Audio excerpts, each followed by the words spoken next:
മഴയും വെള്ളപ്പൊക്കവും തുടരുന്ന സാഹചര്യത്തിൽ രാജ്യതലസ്ഥാനം അതീവ ജാഗ്രതയിലാണ്. തീവ്ര പ്രളയ മുന്നറിയിപ്പാണ് ഡൽഹിയിൽ നൽകിയിരിക്കുന്നത്. രാജ്ഘട്ട് മുതൽ സെക്രട്ടേറിയറ്റ് വരെയുള്ള ഭാഗങ്ങളിൽ വെള്ളം കയറി. വെള്ളക്കെട്ടുള്ള ഭാഗങ്ങളിൽ നിന്ന് ആളുകളെ ഒഴിപ്പിക്കുന്ന നടപടി പുരോഗമിക്കുകയാണ്. 16,000 പേരെ ഇതുവരെ ക്യാമ്പുകളിലേക്ക് മാറ്റിപ്പാർപ്പിച്ചു. 60 വർഷത്തെ ഏറ്റവും ഉയർന്ന നിലയിലാണ് യമുനയിലെ ജലനിരപ്പ്. 208.5 മീറ്ററാണ് നിലവിലെ ജലനിരപ്പ്. 2 ദിവസത്തിനുള്ളിൽ 4.65 മീറ്ററായാണ് വെള്ളം ഉയർന്നിട്ടുള്ളത്. ഹരിയാനയിലെ ഹഗ്നികുണ്ട് അണക്കെട്ട് തുറന്നതാണ് യമുനയിൽ ജലനിരപ്പ് ഉയരാൻ കാരണം. 1978-ലെ 207.49 മീറ്റർ എന്ന സർവകാല റെക്കോർഡാണ് തകർന്നത്. ഹിമാചലിലെ അണക്കെട്ടുകളിൽ നിന്നും വെള്ളം തുറന്നുവിടുന്ന തോതും കുറഞ്ഞിട്ടുണ്ട്.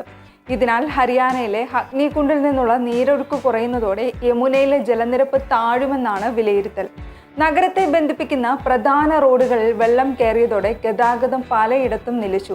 മുഖ്യമന്ത്രി അരവിന്ദ് കെജ്രിവാളിന്റെ വസതിയുടെ സമീപ പ്രദേശങ്ങളും മുങ്ങി. കാശ്മീർ ഗേറ്റ് മുതൽ യമുന പഴയ പാലം വരെയുള്ള റോഡിൽ ഗതാഗതം നിലച്ചിരിക്കുകയാണ്.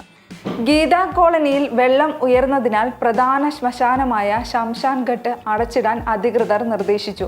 ശാസ്ത്രി പാർക്കിന് സമീപം ഗതാഗത കുരുക്കുണ്ട്. യമുന ഖാദർ റാം മന്ദിറിന് സമീപം 200ഓളം പേർ കുടുങ്ങിക്കിടക്കുന്നതായും റിപ്പോർട്ടുണ്ട്. ജലനിരപ്പ് ഉയർന്നതോടെ നഗരത്തിലെ 3 കുടിവെള്ള ശുചീകരണ പ്ലാന്റുകൾ അടച്ചു. ഇതിനെ തുടർന്ന് രാജ്യ തലസ്ഥാനത്ത് കുടിവെള്ളം മുടങ്ങിയേക്കും. അതേസമയം ദില്ലിയിൽ NDRFന്റെ കൂടുതൽ സേനയും വിന്യസിക്കാൻ ഒരുങ്ങുകയാണ്. ആരോഗ്യമേഖലയ്ക്കും നിർദ്ദേശം നൽകിയിട്ടുണ്ട്. ഗുരുതര സാഹചര്യത്തിന് തയ്യാറായിരിക്കാനാണ് നിർദ്ദേശം. അനാവശ്യ യാത്ര ഒഴിവാക്കാനും സർക്കാർ നിർദ്ദേശം നൽകിയിട്ടുണ്ട്. വെള്ളപ്പൊക്കം രൂക്ഷമായതുകൊണ്ട് തന്നെ സർവകലാശാലകൾ അടക്കം ദില്ലിയിൽ ഞായറാഴ്ച വരെ അവധി പ്രഖ്യാപിച്ചിരിക്കുകയാണ്. അവശ്യ സർവീസുകൾ ഒഴികെയുള്ള സർക്കാർ സ്ഥാപനങ്ങൾക്ക് വർക്ക് ഫ്രം ഹോം സംവിധാനം ഏർപ്പെടുത്താനും തീരുമാനമായി. സ്വകാര്യ സ്ഥാപനങ്ങൾക്കും നിർദ്ദേശം നൽകി. ദുരിതാശ്വാസ ക്യാമ്പുകൾ സ്കൂളിലേക്ക് മാറ്റുവാനും തീരുമാനിച്ചു. ദില്ലിയിലേക്ക് വലിയ വാഹനങ്ങൾക്ക് പ്രവേശനം നിരോധിക്കുകയും ചെയ്തിട്ടുണ്ട്. അതേസമയം ഉത്തരേന്ത്യയിൽ മഴക്കെടുതിയിൽ മരണസംഖ്യ 100 കടന്നു.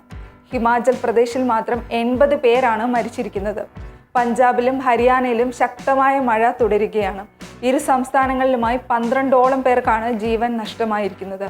ഉത്തരാഖണ്ഡിൽ 18 പേർ മരിച്ചു. ഹിമാചലിൽ 50ലേറെ ഇടങ്ങളിൽ മണ്ണിടിച്ചിലുണ്ടായി.